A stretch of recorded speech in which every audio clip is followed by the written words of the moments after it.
अर्जुन ने अपने अंदर की हिम्मत जुटाई और कागज को ध्यान से पढ़ने लगा।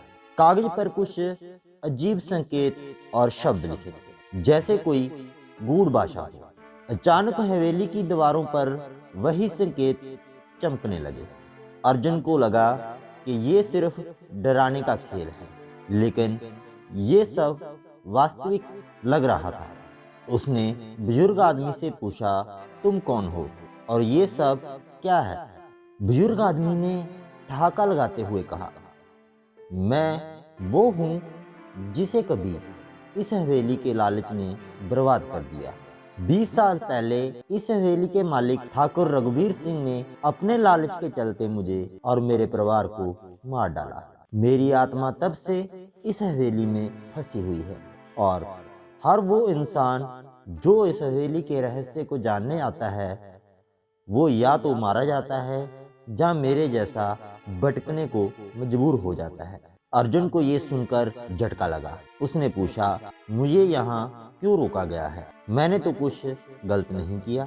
बुजुर्ग ने गहरी सांस लेते हुए कहा, तुमने गलती नहीं की, लेकिन अब तुम सच जान चुके हो। अगर तुम इस हवेली से बचकर जाना चाहते हो तो तुम्हें वो कुर्बानी देनी होगी जो अब तक कोई नहीं दे पाया। अर्जुन ने सवाल किया, कुर्बानी?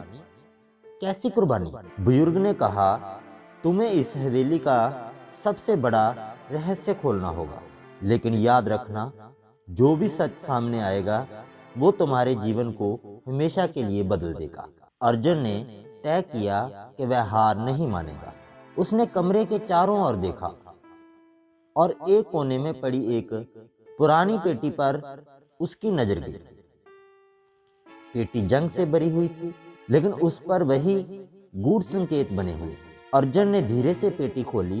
अंदर एक छोटा दर्पण था। दर्पण के ऊपर लिखा था, अपना सच देखो और कुर्बानी दो। जैसे ही अर्जुन ने दर्पण में झांका, उसे अपना ही अक्स दिखाई दिया, लेकिन वह अक्स हंस रहा था। अचानक दर्पण से तेज रोशनी निकली और अर्जुन की आंखें कुछ देर के लिए बंद हो गई। जब उसने आंखें खोली तो वह खुद को हवेली के बाहर खड़ा हुआ पाया, लेकिन हवेली अब गायब थी।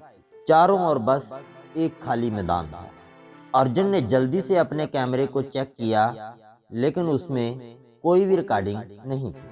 सब कुछ मिट चुका था, जैसे कुछ हुआ ही ना हो।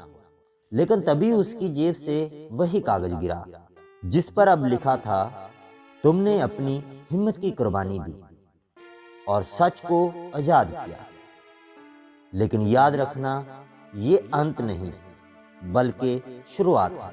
अर्जुन ये सोचते हुए वापस लौट पड़ा कि आखिर उस हवेली और उसके रहस्यों का सच क्या था।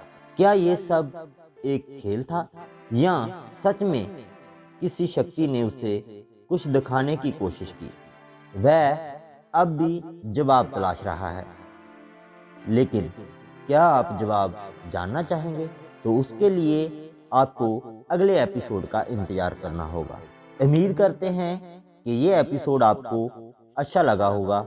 हमारे चैनल को सब्सक्राइब कर लें ताकि आने वाला एपिसोड सबसे पहले आपको मिल सके। धन्यवाद।